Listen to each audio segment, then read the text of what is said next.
Shubham.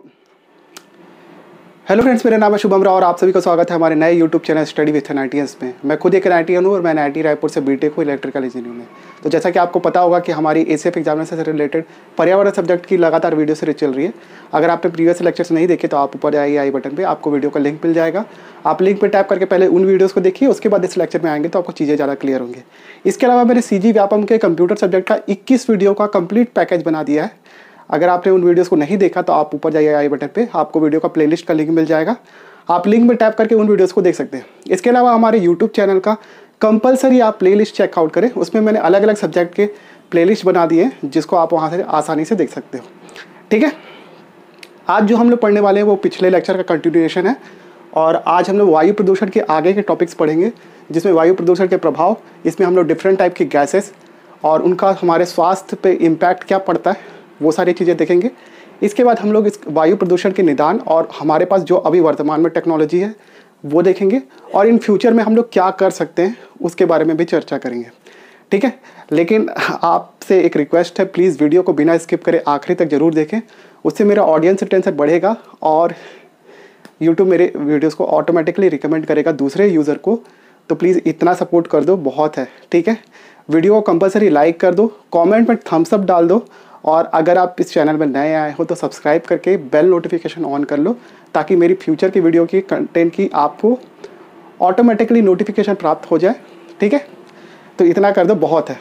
Next one more thing, कुछ लोगों ने टेलीग्राम पे मेरे ऊपर कुछ चीज़ें बोली हुई है, उसके बारे में हम लोग वीडियो के आगे चर्चा करेंगे। फिलहाल तो हम लोग फोकस करते हैं हमारे टॉपिक के ऊपर।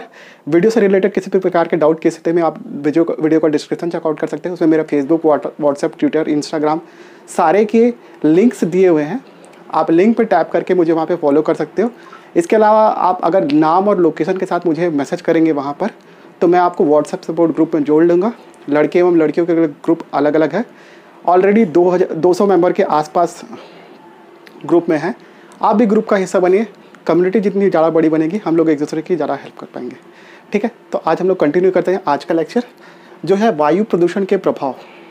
ठीक है, हालांकि इसके बारे में तो आपको पता होगा वायु प्रदूषण का हमारे शरीर पे क्या प्रभाव पड़ता है, रेस्पिरेशन सिस्टम वगैरह के बारे में। अभी लंग्स की बात चल रही है हर जगह कोरोना की वजह से, लेकिन हाँ ये सारी चीज़ें भी उतने ही इम्पोर्टेंट है जितने कि आपका दूसरे फैक्टर्स जो हमारे लंग्स को प्रभावित करते हैं। सबसे पहले आपको एग्जांपल देता हूँ मैं वायु प्रदूषण के प्रभाव, और इसमें हम लोग मुख्यतः उन गैसेस की बात करेंगे जो कि हमारे द्वारा मानव जनित स्रोतों से प्रोड्यूस होती हैं और उसका हमारे स्वास्थ्य पे क्या इम्पैक्ट पड़ता है और इससे रिलेटेड कहाँ कहाँ से क्वेश्चन आते हैं वन बाय वन करके हम लोग डिस्कस करेंगे। सबसे पहले है आपका कार्बन मोनोऑक्साइड गैस।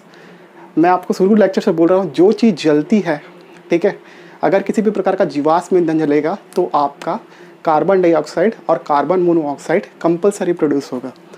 ठीक है, पहले हम लोग इसके देख लेते हैं कि इसकी प्रॉपर्टीज़ क्या क्या है। पहली चीज़ तो ये हवा से भारी होती है। सेकंड चीज़ पानी में अघुलनशील होती है, मतलब पानी में डिजॉल्व नहीं हो सकती। थर्ड चीज़ रंगहीन होती है। फोर्थ चीज़ गंधहीन होती है, इसका कोई गंध नहीं होता। फिफ्थ चीज़ स्वादहीन होती है।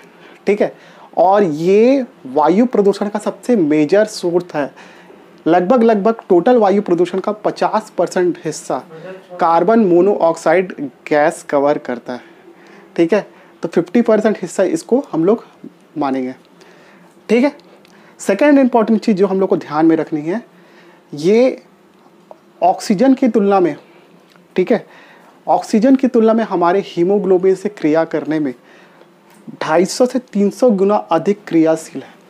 जैसा कि आपको पता होगा कि हमारे शरीर में स्थित हीमोग्लोबिन क्या करता है, ऑक्सीजन के 4 मॉलिक्यूल को अपने साथ कैरी करता है।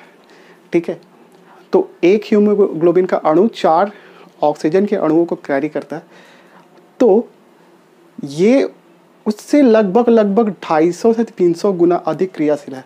तो ये हमारे शरीर में घुसने के साथ साथ क्या करता है, जो हमारे ऑक्सीजन का सैचुरेशन मेंटेन रहता है हमारी बॉडी पे।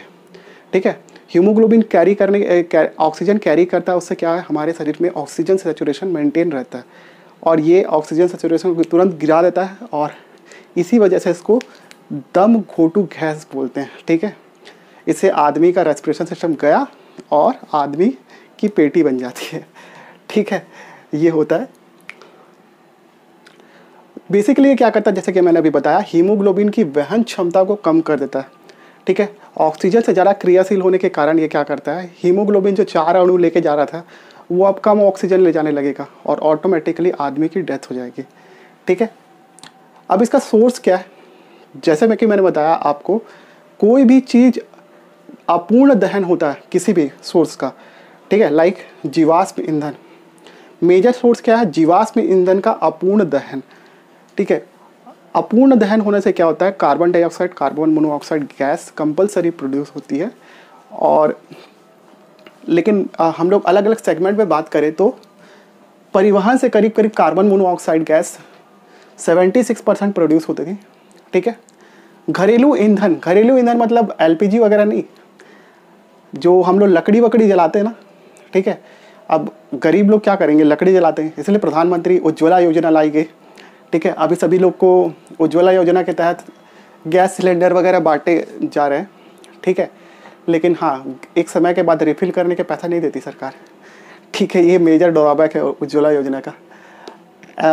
एल्युमिनियम के संयंत्र, इससे और इसके अलावा कुछ अन्य स्रोतों से कार्बन मोनोऑक्साइड गैस हमारे वायुमंडल में उपस्थित होती है। ठीक है, तो जैसे कि मैंने इसको बताया कि जीवाश्म ईंधन के अपूर्ण दहन की वजह से ही हमारे वायुमंडल में कार्बन मोनोऑक्साइड गैस प्रोड्यूस होती है। इसके अलावा कई और चीज़ें हैं, जैसे कि आपका सिगरेट अगर कोई जलाता है तो उससे कार्बन मोनोऑक्साइड गैस प्रोड्यूस होती है।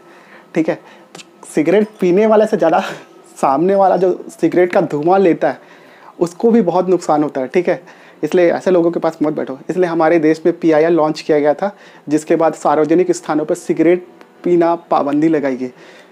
ये सब उन लोग के लिए है, समझ गए होगा आप लोग।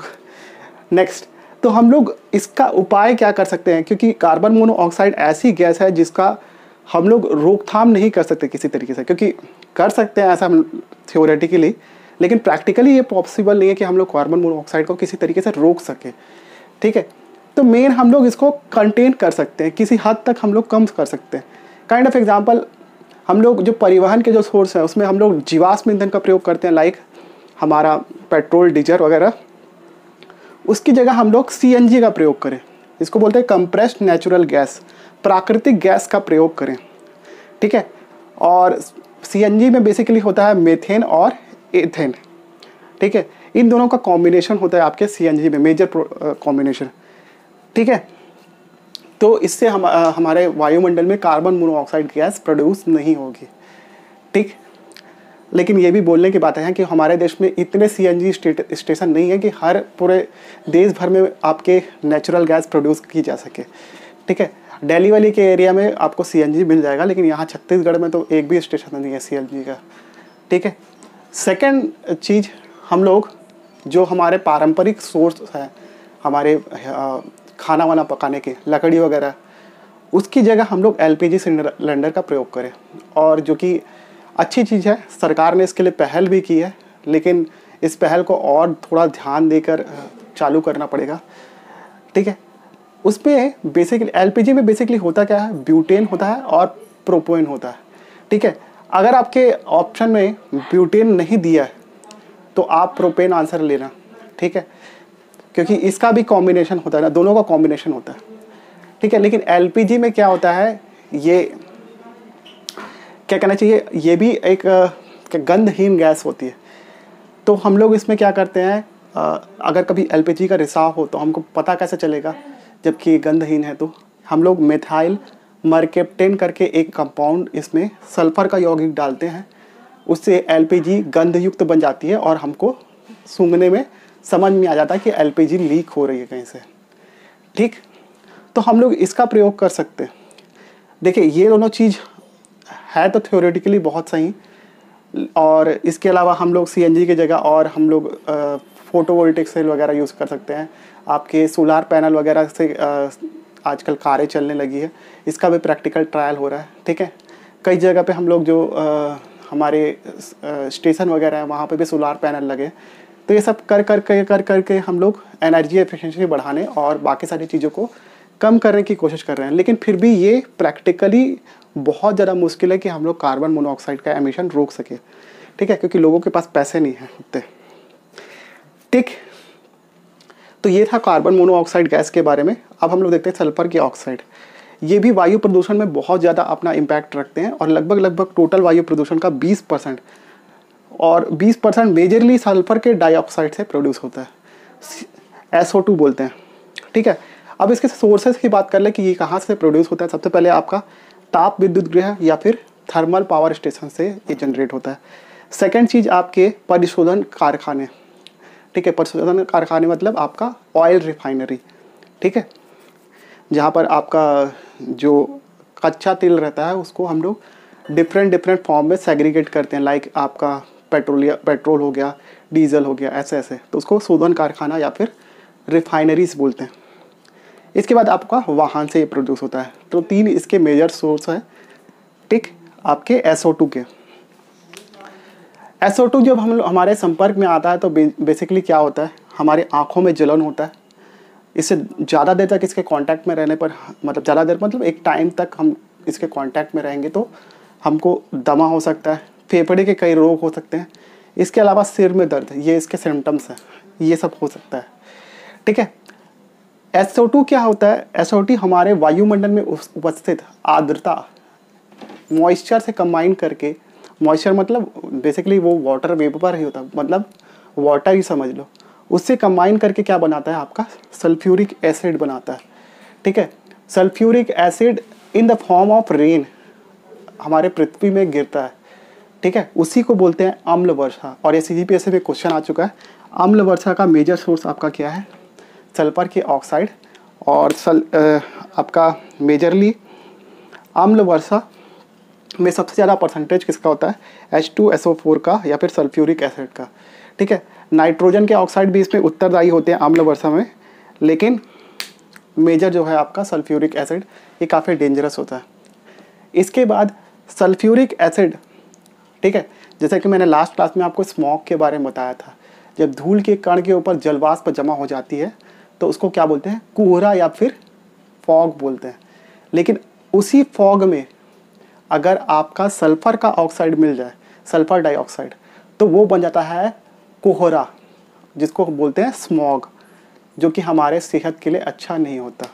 ठीक है, तो सल्फर का ऑक्साइड स्मॉग क्रिएट करता है। ठीक है, इंडस्ट्रियल एरिया के आसपास देखना, कभी दिल्ली वाले के एरिया में भी आपका स्मॉग क्रिएट होता है। नेक्स्ट है आपका क्रैकिंग गैस बोलते हैं इसको। क्रैकिंग गैस इसलिए बोलते हैं क्योंकि अगर किसी एक सरफेस में लगातार SO2 को प्रवाहित की जाए तो वो क्या करता है, उस एरिया को तोड़ देता है। ठीक है, ब्रिक वगैरह का एरिया को तोड़ देता है, इसलिए इसको क्रैकिंग गैस बोलते हैं। ठीक है, बहुत लंबे समय तक अगर ये किसी सरफेस पे अगर आता है तो वो क्या करता है, सरफेस को कोरोजन उत्पन्न करने लगता है। कोरोजन मतलब संक्षारण उत्पन्न करने लगता है।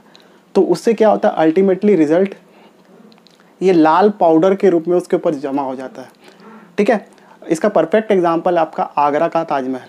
मथुरा में जो आपका IOCL की ऑयल रिफाइनरी थी, और वहाँ पर से लगातार इसी SO2 आपके वायुमंडल में प्रवाहित हो रही थी। तो वो धीरे धीरे करके क्या हो रहा था, ये SO2 फाइनली जाके आपके ताजमहल में एक्यूमुलेट हो रहा था, और ताजमहल में आपका दाग लगना चालू हो गया था। बाद में आदेश पारित करके उसको बंद किया गया। ठीक है, तो मेजरली हो क्या रहा था, यही SO2 का उत्सर्जन होके उसके ऊपर इसकी लेयर जम रही थी। ठीक, तो ये सब चीज़ आपको याद रखना। तो कभी कभी क्वेश्चन, ये बहुत एग्जाम में क्वेश्चन पूछा जाता, मथुरा के कारखाने से प्रोड्यूस होने वाली SO2 कौन सी गैस प्रोड्यूस हो रही थी जिससे आपका ताजमहल को नुकसान हो रहा था? तो आपका SO2, इस टाइप का क्वेश्चन बनता है। नेक्स्ट है आपका मृदा का अवनयन। ठीक है, ये सल्फर का जो ऑक्साइड है वो आपका रेनफॉल के रूप में नीचे गिर रहा है H2SO4 के रूप में। ठीक है, वो धीरे धीरे करके क्या करता है, सॉइल को डिग्रेड करना चालू कर देता है। ठीक है, उससे क्या होता है कि हमारी जो मृदा की उत्पादक क्षमता है वो घट जाती है।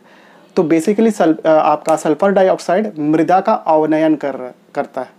ठीक है, तो ये आपको ये सारी पॉइंट्स इसके बारे में याद रखने हैं। इसके आगे की हम लोग चीज़ें कुछ थोड़ी देर में देखते हैं।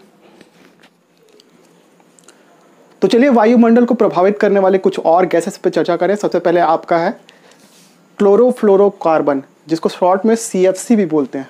ठीक है, बेसिकली क्लोरोफ्लोरोकार्बन होता क्या है उसको एक बार देख लेते हैं। क्लोरोफ्लोरोकार्बन नाम से स्पष्ट है कि आपका कार्बन इसमें होगा, क्लोरीन इसमें होगा, फ्लोरीन भी इसमें होगा, और इसका एक कंपाउंड होता है। ये कंपाउंड मतलब यौगिक होता है, ठीक है। बेसिकली क्लोरीन और फ्लोरीन जितने भी आपके गैसेस हैं वो बेसिकली आपके पीरियोडिक टेबल के हैलोजन कंपाउंड वाले ग्रुप में आते हैं, ठीक है। क्लोरीन हो गया, फ्लोमीन सॉरी FCl BrIAT, ठीक है, ये कोड है ग्रुप का, ठीक है। F से आपका हो गया फ्लोरीन, फिर उसके बाद Cl मतलब क्लोरीन, Br मतलब आपका ब्रोमीन, फिर आयोडीन, और उसके बाद AT का मुझे नहीं पता क्या होता है, आप लोग पता कर लेना ये सब मैंने 11th में रटा था यार, ये अभी का नहीं है, ठीक है। तो ये आपके हैलोजन कंपाउंड होते हैं, और बेसिकली ये क्लोरीन जो होता है वो बहुत हाईली एक्टिव होता है, ठीक है। उसका रीज़न भी आपको बाद में पता चलेगा अभी हम लोग देख लेते हैं स्रोत क्या है इसके। क्लोरोफ्लोरोकार्बन कहाँ पे हम लोग यूज़ करते हैं, और बेसिकली वो हमारे वायुमंडल में कैसे आ जाता है उसके बारे में देखते हैं एक बार। सबसे पहले इसको हम लोग स्प्रे कैंस में यूज़ करते हैं, एयर कंडीशनर से ये प्रोड्यूस होता है, ठीक है। आपके रेफ्रिजरेटर से, जो रेफ्रिजरेशन यूनिट होता है वहाँ से आपको CFC का प्रोडक्शन होता है। आपके फोम मतलब जो गद्दे होते हैं, ठीक है, महंगे वाले गद्दे वो जो मोटे मोटे से होते हैं, वो बेसिकली उसमें से आपका CFC का प्रोडक्शन होता है। प्लास्टिक अग्निशामक यंत्रों में से इसका प्रोडक्शन होता है। प्रसाधन सामग्री है, मतलब हम लोग प्रसाधन सामग्री मतलब DO लगाते हैं ना, सेंट DO वगैरह, उसमें CFC रहता है, ठीक है। अब बेसिकली ये CFC काम क्या करता है, CFC बेसिकली या फिर जितने भी हैलोजन कंपाउंड हैं वो अल्टीमेटली रिजल्ट करते हैं हमारे ओजोन लेयर को डिप्लेट करने में। डिप्लेट मतलब उसको अवनयन करने में बोलते हैं, ठीक है। ओजोन लेयर का डिप्लेशन या फिर अवनयन किससे होता है, आपके इसी CFC से होता है, और ये मेजर सोर्स है आपका ओजोन लेयर डिप्रेशन का। जैसे कि आपको पता होगा कि हमारे अर्थ के आपका समताप मंडल पे, समताप मंडल को क्या बोलते हैं, स्ट्रेटोस्फीयर, वहाँ पे क्या है आपका ओजोन लेयर है, ठीक है। बेसिकली ओजोन लेयर का काम क्या है सबको पता होगा यार, फिर भी बता देता हूँ। पराबैंगनी किरणों से हमारी रक्षा करता है, ठीक है। सन के रेडिएशन में उपस्थित, सन बहुत सारी रेज एमिट करता है, ठीक है, लाइक इंफ्रारेड, अल्ट्रावायलेट, सब टाइप की रेज उससे प्रोड्यूस होती है। लेकिन उसमें से जो अल्ट्रावायलेट रेज है या फिर पराबैंगनी किरणें बोलते हैं जिसको, वो बेसिकली हमारे लिए हानिकारक है। उससे हमको कई सारे डिसीजन हो जाते हैं, लाइक आपके मोतियाबिंद, कैटरैक्ट, त्वचा का कैंसर, ठीक है। इसके अलावा जो मतलब त्वचा का कैंसर, जिनकी चमड़ी ज़्यादा गोरी होती है ना, उनको त्वचा का कैंसर होता है। और बेसिकली ये ऑब्जर्व किया गया था चिली में आपका ओजोन लेयर में होल हो गई थी, और वहाँ पे सायरन बजता था बकायदा कि लोग ये इस समय सन का रेज जो है वो बहुत हाईली इंटेंस है, सब लोग अपने अपने घर में चले जाओ, ठीक है। तो ये बकायदा सायरन बजता था उस वहाँ उस कंट्री में। तो जिनकी चमड़ी गोरी है उस पर ज़्यादा जल्दी ये अल्ट्रावायलेट रेज इम्पैक्ट करता है, ठीक है। सनस्क्रीन जानते हो ना, सनस्क्रीन वो बेसिकली उसी के लिए होता है, SPF उसका लेवल रहता है, ठीक है। ये सब लड़कियां जानती होंगी आई गेस, लड़के लोग लगाते होंगे तो वो भी जानते होंगे, ठीक है। त्वचा का कैंसर ये प्रोड्यूस करता है। नेक्स्ट चीज़, इसके बारे में हम लोग थोड़ा सा फैक्ट जान लेते हैं कि क्लोरीन क्या करता है बेसिकली। जैसा कि मैंने आपको बता दिया, समताप मंडल में आपका ओजोन लेयर है, ठीक है।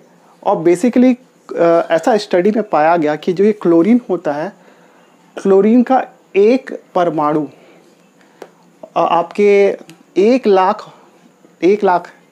परमाणु 1 लाख ओजोन के अणुओं को डिफेक्ट कर सकता है, ठीक है। मतलब एक परमाणु इसका 1 लाख ओजोन के अणुओं को खा सकता है। तो इतनी कैपेसिटी होती है क्लोरीन की, ठीक है। मैं यहाँ पे आपको फार्मूला नहीं लिख के बता रहा कि कैसे खाता है, लेकिन आपको बस जानना जरूरी है इसका एक बैकग्राउंड के रूप में, ठीक है। सबसे खतरनाक क्लोरोफ्लोरोकार्बन है आपका फ्रेऑन, ठीक है। और ये आपके रेफ्रिजरेटर, एयर कंडीशनर, सोफ़ा और एरोसॉल स्प्रे में से जनरेट होता है फ्रेऑन। ठीक है, इसको याद रखना ये फैक्ट के रूप में। एक और फैक्ट याद रखना, 25 से 30 किलोमीटर की जो अर्थ सरफेस से हाइट है वहाँ पर सबसे ज़्यादा सांद्रण मतलब कंसंट्रेशन होता है आपका ओजोन लेयर का। ठीक है, और ये तो याद ही होगा आपको। ओजोन लेयर की जो मोटाई है उसको नापने के जो यूनिट होते हैं इसको डॉप्सन बोलते हैं। ठीक है, जिसको नहीं पता होगा वो याद कर लो। 100 डॉप्सन बराबर होता है 1 mm। ठीक है, एक और फैक्ट याद रखना कि ठंडियों के समय मतलब सितंबर अक्टूबर के आसपास ओजोन लेयर की जो होती है वो सबसे ज़्यादा पतली होती है, इसको भी याद रख लेना। ठीक, देखो ओजोन हमको ऐसा लगता है कि हमारे स्वास्थ्य के लिए बहुत अच्छा होगा क्योंकि वो हम लोग को यूवी रेस से बचा रहा है, लेकिन ऐसा बिल्कुल नहीं है। ओजोन हमारे समताप मंडल में जब तक रहता है तो वो तो हमारे लिए फ़ायदे की बात है, लेकिन जब वो ज़मीन में हमारे क्या कहना चाहिए, क्षोभ मंडल बोलते हैं ना उसको, ट्रोपोस्फियर को, तो वो वहाँ जब आ जाता है हमारे साथ तो वो हमारे शरीर के लिए अच्छा नहीं होता। वो हम लोग थोड़ी देर में पढ़ेंगे। ठीक है, इसको याद रखना। अब देखिए कुछ ऐसे आपके क्लोरोफ्लोरोकार्बन होते हैं, मतलब हैलोजन कंपाउंड होते हैं कार्बन के, क्लोरोफ्लोरोकार्बन नहीं, हैलोजन कंपाउंड ऐसे होते हैं जो कि बहुत कम डिप्लेट करते हैं आपके ओजोन लेयर को। जैसा कि आपका हो गया HCFC, हाइड्रोक्लोरोफ्लोरोकार्बन। ठीक है, इसी प्रकार HBFC मतलब हाइड्रोब्रोमोफ्लोरोकार्बन। ठीक है, इसको ओजोन मैत्री कारक पदार्थ भी बोलते हैं। ठीक है, ये क्योंकि ये ओजोन लेयर को बहुत ही कम इम्पैक्ट करते हैं। ठीक है, तो ये थी आपके ओजोन से जुड़ी हुई और क्लोरोफ्लोरोकार्बन से चीज़ें। तो ये हमारे वायुमंडल को किस प्रकार प्रदूषित कर रहे हैं, ये सारी चीज़ें आपको यहाँ पर से क्लियर हो गई। नेक्स्ट जो अगली गैस है वो आप जानते ही होंगे, बहुत अच्छे से परिचित होंगे, और उसका नाम है आपका कार्बन डाइऑक्साइड। ठीक है, कार्बन डाइऑक्साइड को हीट ट्रैपिंग गैस भी बोलते हैं। ठीक है, और जो हमारे वायुमंडल में कार्बन डाइऑक्साइड बेसिकली प्रोड्यूस करता है आपका ग्रीन हाउस इफेक्ट। ठीक है, इसको बोलते हैं हरित गैस प्रभाव। ठीक है, ग्रीन हाउस यही बोलते हैं, हरित गैस प्रभाव। ठीक है, और बेसिकली कार्बन डाइऑक्साइड का स्रोत अगर देखना चाहें तो हम लोग जानते हुए पौधे, हाँ पौधे भी कार्बन डाइऑक्साइड प्रोड्यूस करते हैं। इंसान हम लोग भी सांस छोड़ते हैं जब तो कार्बन डाइऑक्साइड प्रोड्यूस होती है। ठीक है, जीवाश्म ईंधन का दहन, ठीक है, इससे भी कार्बन डाइऑक्साइड प्रोड्यूस होगी। वनों की कटाई हम लोग कर देंगे। हालांकि पौधे भी आपका CO2 छोड़ते हैं ऑक्सीजन लेने के बाद, लेकिन ऑक्सीजन भी छोड़ते हैं, CO2 भी छोड़ते हैं। तो अल्टीमेटली अगर ऑक्सीजन का कंसंट्रेशन बाहर कम हो गया तो कार्बन डाइऑक्साइड का कंसंट्रेशन आराम से बढ़ने लगेगा। ठीक है, तो बेसिकली ये हीट ट्रैपिंग इसलिए इसको बोलते हैं क्योंकि ये हीट को एब्जॉर्ब कर लेता है। सेकंड चीज़, अगर ये एटमॉस्फेयर में ज़्यादा देर रहा तो धरती का तापमान बढ़ने लगेगा। ठीक है, इसका एक हद से ज़्यादा कंसंट्रेशन हमारे पृथ्वी के लिए अच्छा नहीं है, क्योंकि हमारे जितने भी आपके, जैसा कि आपको पता होगा, जितने भी आपके आइस कैप्स हैं वो सारे मेल्ट होना चालू हो जाएंगे, और मेल्ट होना चालू हो गए तो सभी चीज़ें डूब जाएंगी और अल्टीमेटली आपका पर्यावरण का संतुलन बिगड़ जाएगा। आप पेपर पढ़ते हो कि नहीं पढ़ते हो, लेकिन अभी अंटार्कटिका में गोवा के बराबर का टुकड़ा, एक हिमखंड टूट के अलग हो गया। ठीक है, उतना बड़ा हिस्सा टूट के अलग हो गया अंटार्कटिका से। ठीक है, ये करंट का टॉपिक है, उस आइसबर्ग का नाम वगैरह जब मैं कभी करंट पढ़ाया तो आपको बता दूंगा, लेकिन उतना बड़ा हिस्सा टूट के अलग हो गया। वो रीज़न उसका यही है, कार्बन डाइऑक्साइड। ठीक है, तो इसका आपको केवल यही चीज़ याद रखना कि ये आपका ग्रीन हाउस इफेक्ट प्रोड्यूस करता है और इसको हीट ट्रैपिंग गैस बोलते हैं। ठीक है, इसके आगे की चीज़ें हम लोग थोड़ी देर में देखेंगे। तो चलिए कुछ और गैसेस देख लेते हैं। मुझे लगा था कि आज मैं पूरा वायु प्रदूषण कंप्लीट करा दूंगा, लेकिन ये काफ़ी बड़ा टॉपिक है, एक और क्लास लगेगी इसके लिए। फ़िलहाल इस क्लास में जितना कर सकता था मैं उतना करा, तो हम लोग एक और गैस देखते हैं, इसके बाद फिर क्लास को ओवर करेंगे। अरे हाँ, मैं कुछ आपको बताने वाला था। टेलीग्राम में कुछ यूज़र्स, मैं एक ग्रुप में जुड़ा हुआ था और उसमें से कुछ यूज़र एक्चुअली अब मेरे चैनल के ग्रोथ से इतने ज़्यादा परेशान हो गए कि क्या करना चाहिए, वो वहाँ पे कमेंट करने लगे और मुझे उल्टा सीधा बोलने लगे। ये मेरे साथ हुआ पहली बार ठीक है, मैं आपको पर्सनल एक्सपीरियंस बता रहा हूँ। तो मैं यही बोलना चाहता हूँ कि यार मुझे किसी से कोई प्रॉब्लम नहीं है। अगर मेरा चैनल ग्रो हो रहा है तो उससे कुछ लोगों को प्रॉब्लम हो जा रही है। I don't know why, let it be. मैं ऐसे लोगों को कोई ज़्यादा भाव नहीं देता। हाँ, मुझे ग्रुप से ब्लॉक भी कर दिया गया, तो प्लीज़ आप लोग, अब ग्रुप से मैं ब्लॉक हूँ तो एटलीस्ट आप ही मेरे कंटेंट को जाके शेयर करिए कहीं कहीं ना कहीं। वही बोलता हूँ यार, मुझे फेसबुक, व्हाट्सएप, ट्विटर, इंस्टाग्राम इन सब जगह फॉलो कर लो। थोड़ा सा आप ही शेयर कर दोगे तो फ़ायदा है मुझे, क्योंकि अगर मैं शेयर करता हूँ तो कुछ लोगों को मिर्ची लग जाती है। I don't know why, but होता है तो होता है, ठीक है, लेट इट बी।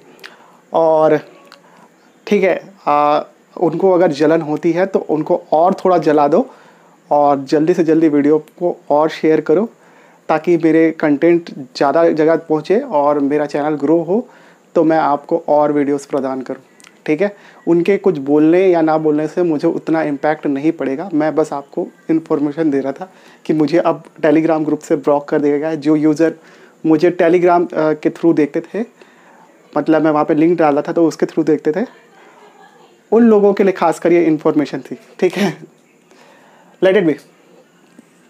अब हम लोग देख रहे हैं नाइट्रोजन के ऑक्साइड, ठीक है, इसको NOx लिखते हैं।